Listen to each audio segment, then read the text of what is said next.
Hello everyone, welcome back to my channel. Have you ever struggled with feelings of guilt after breaking a vow or a precept? Have you found yourself wondering whether it's possible to truly cleanse the heart and regain purity after making a mistake? If you've ever felt this way, today's video is for you. Together, we will explore the process of sincere repentance, how to acknowledge our missteps, open our hearts to healing, and reclaim the clarity of mind and purity of intention that we all seek on our spiritual path. Repentance is often misunderstood.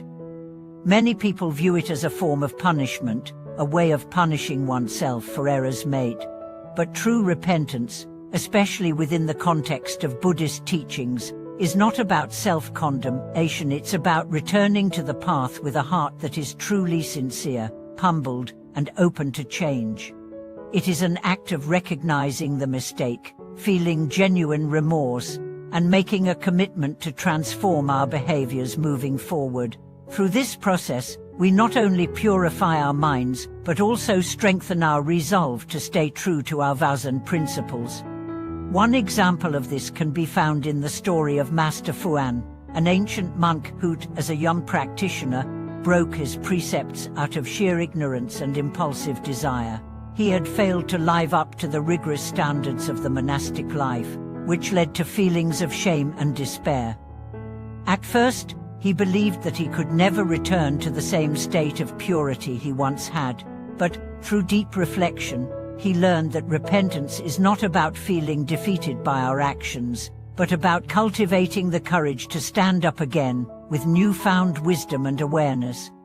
Master Fuan's experience mirrors that of many practitioners who go through moments of doubt and self-blame after breaking a precept. At first, the idea of repentance can feel overwhelming. How can we truly purify ourselves if we have broken our commitments? But what Master Fuan teaches us is that repentance is not an external punishment, but a process of inner reconciliation, a realignment of our actions with our deepest values.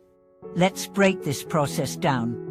First, we must acknowledge the mistake without running from it. Many of us try to bury our mistakes or ignore them, hoping they will fade away on their own. But true healing begins with facing the truth of our actions. This requires courage and humility.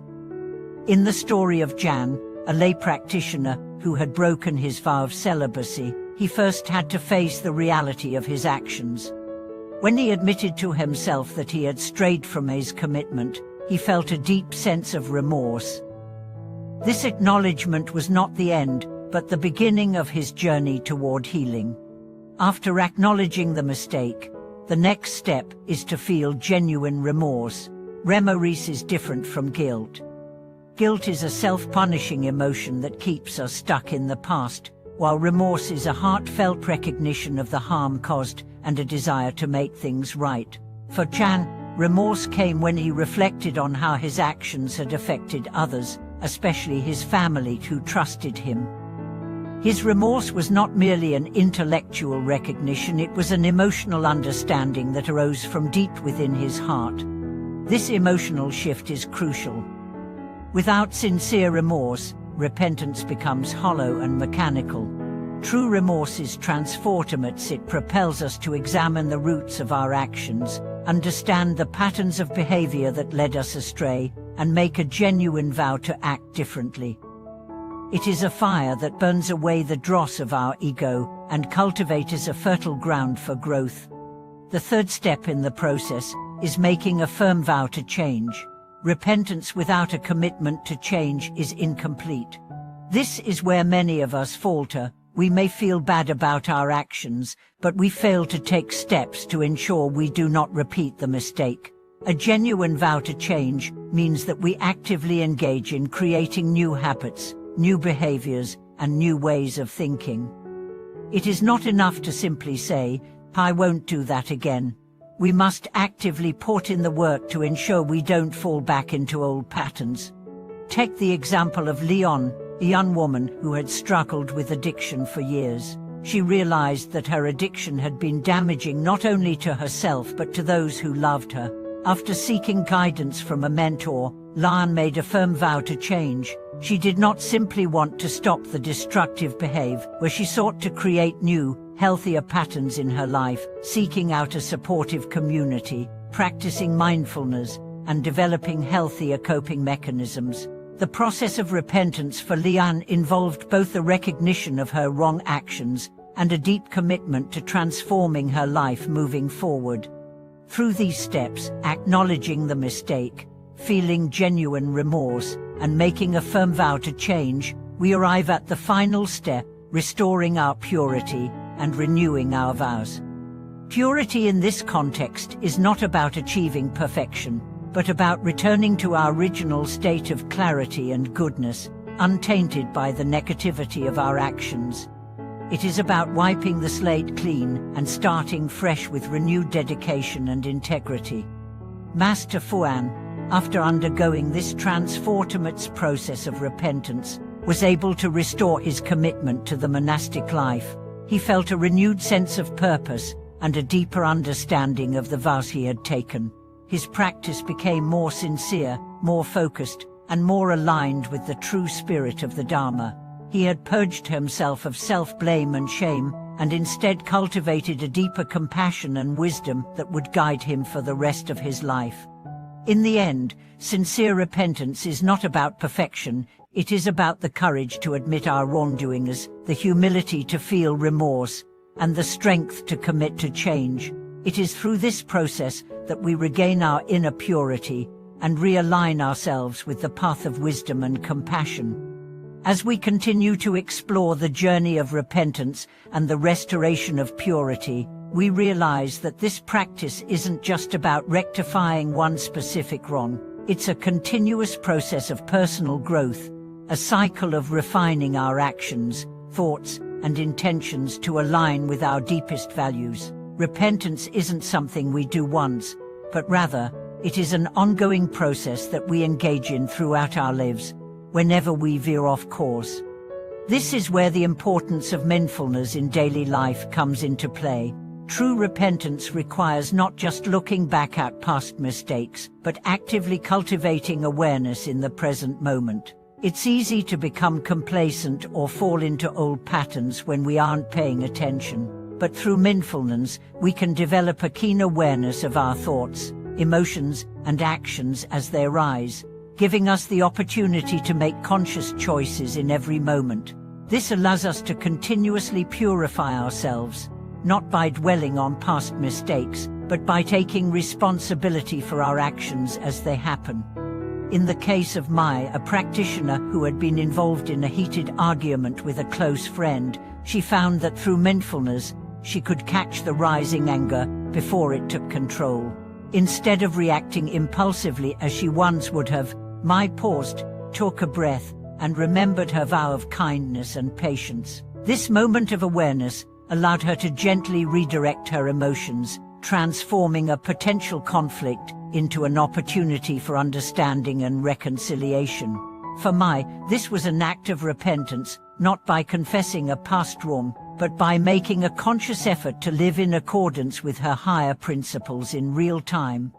It's important to note that sincere repentance also requires a deep sense of self-compassion. Many practitioners may feel overwhelmed by the weight of their past actions, but self-compassion is essential for healing. It's not about excusing or justifying our behavior, but about accepting our imperfections and learning to move forward with a heart full of understanding and care. In the story of Chen, a father who had neglected his relationship with his daughter due to his busy career, he found that it was his own harsh self-judgment that kept him stuck in the past. When she learned to be kinder to himself, he was able to make amends with his daughter, not through grand gestures, but those small, consistent acts of love and attention. His repentance, therefore, was not just about apologizing, but about becoming a better version of himself, one moment at a time. This brings us to another key element in the process of repentance, taking responsibility and making amends. Since rare repentance isn't simply an internal process, it also involves external actions. It's about reaching out to those we've wronged, offering a sincere apology, and making tangible changes that demonstrate our commitment to growth. While it's essential to be gentle with ourselves, we must also be willing to take the necessary steps to restore our relationships and rebuild trust. For example, when Ning, her business partner, realized that she had made a significant mistake in her dealings with a colleague, she didn't try to sweep the issue under the rug. Instead, she took full responsibility for her actions and approached her colleague with a heartfelt apology. She didn't offer excuses, but she made clear her commitment to change and offered concrete steps she would take to ensure the mistake wouldn't happen again. This openness and willingness to make amends not only restored the professional relationship but also deepened the mutual respect between them. The process of making amends is often one of the most challenging aspects of repentance. It requires humility, courage, and a genuine desire to repair the harm caused. However, through this process, we not only heal ourselves but also contribute to the healing of others. By showing others that we are committed to doing better, we create a space for forgiveness and reconciliation, both for ourselves and for those around us.